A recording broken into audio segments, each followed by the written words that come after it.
So it seems to be a big thing across every single Pokemon avenue. There is reprints everywhere. And to some extent, yes, some prices may drop a little bit. But the one thing that you've always got to remember when it comes to any sort of reprint, especially sets that maybe they don't get a full reprint on Prismatic, you don't get it on Journey Together, or the sets that obviously are becoming more and more and increasingly harder to find. And realistically, it's mainly been Prismatic in terms of actually being able to find the product. Surging Sparks was kind of a big boom. Obviously that one, it didn't necessarily set the kind of almost the ignition alight, but it most definitely did in terms of price. We saw the price increase absolutely go to the next level straight away. Once we kind of got into that next set of Prismatic is coming, everybody eat up everything else. And that's kind of the problem at the moment. We're just in a massive boom, and everybody left, right and center will say, don't get this, don't get that. Invest here, invest there, wait for the drop, wait for all of this. And yes, it is very, very difficult to navigate across everything, really. Like, if you're trying to actually invest from a brand new point of view, this might seem virtually impossible because you are buying at such a premium. If you're coming in and trying to buy Surgeon Sparks at like $250, it's just one of them points where you're in too high. Like, genuinely, as much as more than likely the prices will just continue to rise year after year as such, you can't really kind of start this early on. At the minute, in terms of boxes for Surgeon Sparks on TCG, they're coming in at a whopping $300. Like, now they're kind of more averaging at the moment at $260. That's just kind of the unopened what's available to purchase at this moment in time. So realistically, if we took the $260 standpoint, which in pounds is roughly what, about $230, $240, I normally see MSRP of a box anywhere between the 110 to like the 130, 40 mark. That is normally where we saw booster box lie. Now, obviously, we saw Paldea Evolved, I saw Base Set, I saw Temporal Forces, you even saw Paradox Rift, all at like 80 to 90 pounds, which in them eyes, to be honest, you'd be looking and you'd think, okay, well, why didn't everybody buy them? And that's purely on hype basis. This is the whole point that everybody's trying to say, is that we did have packs that were available for that sort of price, and because they weren't the in thing, then obviously they just didn't get purchased until now, when obviously we see everything drop up. Like, we see Surgeon Sparks go up, obviously now we see Paldea Evolved has most definitely gone up, and we could still get some, like Temporal Forces, I think is still relatively reasonable in terms of what we've seen from previous sets. Like, obviously if we look at TCG, we could see them roughly for about 180, which is about 160, so it's realistically only just above the MSRP. It's still relatively expensive in comparison, and like we've already seen on TCG in like kind of July and May time, you kind of got it at $100, which is around about the 86 to 90 pounds mark, which is what we saw on TikTok, plus then any extra bonuses of coupons that you managed to get. You could probably have got a box for about 70 pounds over some coupons, and then this is kind of the whole point. Now, with this massive boom, obviously Prismatic just flew everything. Journey Together is going to be another one. We are now starting to see even Japanese products start to really hit the shelves at a massive kind of hype, and more than likely, when people are frenzying over products, you've got collectors wanting it, you've got scalpers wanting it, you want even just investors. General investors that buy a box, a case, maybe 2 cases at a max. They're not looking to stock absolutely everything, but they're putting it away for their rainy day. Because naturally, when you look at the investment value of Pokemon, if you've kind of taken say we take a Surgeon Sparks, managed to get a case of that, right at distribution, you've got it right at the start, looking at about 130 per box, maybe even cheaper if you've bought a considerable amount. If you've managed to get 2 cases of it, which would be 12 boxes, 6 boxes in each case, you've managed to get 12 times 130, say 120, if you throw it out there. Now, if you look at that case and you think each box is now going for minimum $250 a box, $250 a booster box, you now do 250 times 12.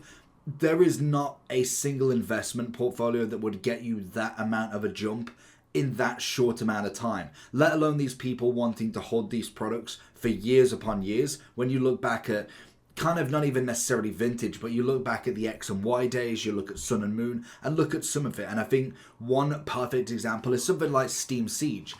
I personally don't know the full history about it, but apparently it was considered one of the worst sets of that time, which was from the X and Y era. And even that, at this moment in time, is coming in at about $4.30 a box. Now, obviously, you've got to find somebody that buys them. That's going to be the whole point. You can throw numbers out left, right, and center, but if nobody's going to buy them, then obviously the value can be whatever you make it. The value of a card is based upon what someone's going to actually buy it for. So obviously when we do look at the price points of this, we've got somebody selling, the average is 6 total sold in a year.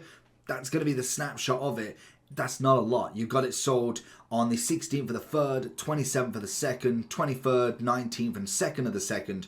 You're not selling a great deal. Now, they are selling. That's the big point. So if you manage to go 2 more years with each Surge and Sparks, predominantly they actually probably will sell. It all depends on the cards inside and the hype of the set as well.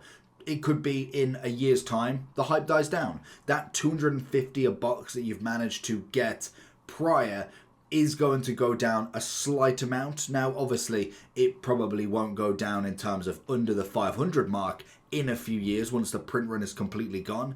But when you think about buying it at $250, that's where we have the problem. You're already in such an inflated market to now buy packs and think, okay, well, we've got a print run coming, so we know Surge and Sparks is going to be reprinted. We don't know how much, we don't know for how long. It could be for a year, it could be for a couple of months, it could be one print run. It could be just, that's it, they are printing, say, 500 boxes, and that's everything from Surge and Sparks. The likely chances it's not, nobody will know. You will get the kind of people coming out of the woodworks with the distributions and how much they're getting, but realistically, on a global scale, we don't know. There's going to be so much information flying around, it's just going to get caught up. So the only thing you can do is, realistically, pray and wonder if you're going to actually get some. If it does drop a little bit, I can imagine if you think Surge and Sparks drops £50, say it goes from $250 a box to $200, say $180, people are just going to buy that. Like, it's just going to be all bought up again, and then people will just hold it once more.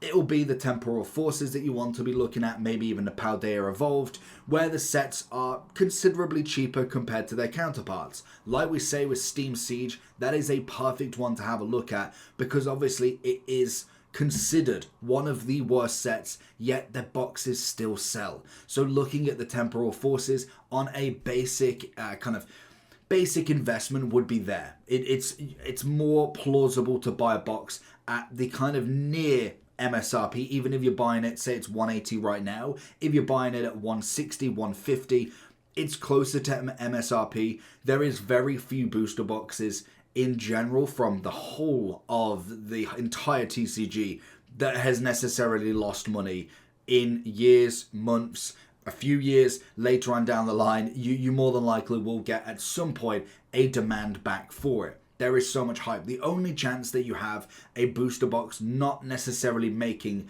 any money, I'm not saying it's going to 10x, I'm not going to say it's 20x, even 2x, even if it's just 1.5, the likely chance is very good.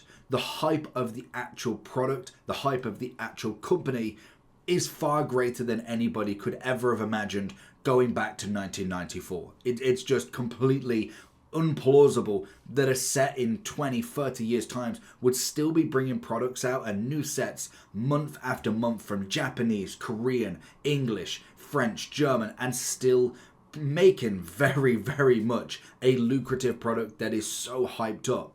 Now, the big thing is, where do you enter then? Because that's going to be the big problem, is this print run, it could affect a little bit, but likely chance is we're in such a hype at the moment, I think it just gets eaten up. I don't think they could physically print enough to keep this demand down. The only chance they do is they just keep printing and printing and printing. There is very little chance that they do one print run and this is completely fine. Now, obviously, if you are looking at the Japanese side, we have had it in that apparently there is new print runs available. So they can confirm that Night Wanderers, which I believe was Stellar Crown, we've got Stellar Miracle, which is going to be Sorry, wrong way round. Night Wanderers, which was Shrouded Fable, Stellar Miracle, which was Stellar Crown, and also Terrestrial Festival and Battle Partners, which is obviously Prismatic, and Journey Together, will be available at Japanese Pokemon Center and other retailers to be going into a big print run. Again, we don't know how much this is,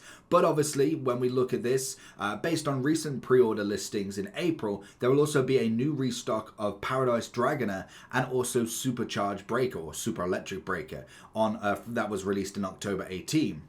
We are going to find that more than likely is going to hopefully quite a little bit of danger in the Japanese market, and this is the one thing I do like. When you look at them sets, Night Wanderers was about £40 to £35 a box.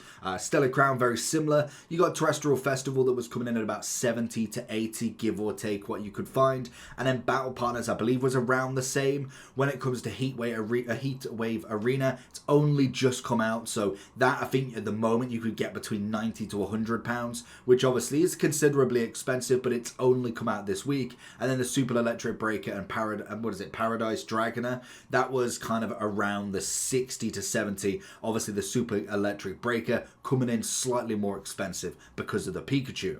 All of them are going to get reprinted, so we are seeing that right now coming out in Japan's news. So it will be interesting to see where they go, and obviously they could be seeing if they do drop a considerable amount, then maybe the English could do the same, but realistically, I think Japanese prices will always be considerably lower when we do look at the sense of a Terrestrial Festival in comparison to the Prismatic. I could actually go on TikTok right now, any of the websites that do sell the Japanese products, and buy a box that comes in the next couple of days. I physically cannot do that with Prismatic without going to a reseller on eBay or any sort of reseller sites that are going to buy it for a considerable amount more. Like I believe the ETBs alone are coming in at about 90 still at the moment, maybe even a bit more. I've not checked the eBay price on them because, to be honest, I just wouldn't bother. I'm coming in from a collector's point of view. I'm just going to buy the singles. I love to buy any MSRP products. If I keep an eye out and I do find some, I'll happily buy it at the price that it is given. I will not buy an ETB for £90. It's not with the hit rates especially. If maybe the hit rates were a little bit better, I would consider it, but even then, it'd be just cheaper for me personally, as a collector's point of view, to just go and buy the singles. Go and buy them one by one. We can obviously have a little bit of a pack opening to start with, and it's what your goal is. If you're looking to invest, personally, see what your price bracket is. There's plenty of little products out there. We talk about booster boxes because they are the biggest product with the biggest demands on packs. Booster bundles are going to be the next best. They are absolutely incredible. You see toolkits going. You see kind of almost the... When I say kind of like the, the boxes, not necessarily the super premium collection boxes do well, obviously, but it all depends on the Pokemon inside. But even just looking at like the classic boxes, we see something like a Zacian box that is just primarily Crown Zenith. But we see something like the Brawlers box, which has a multiple hit side.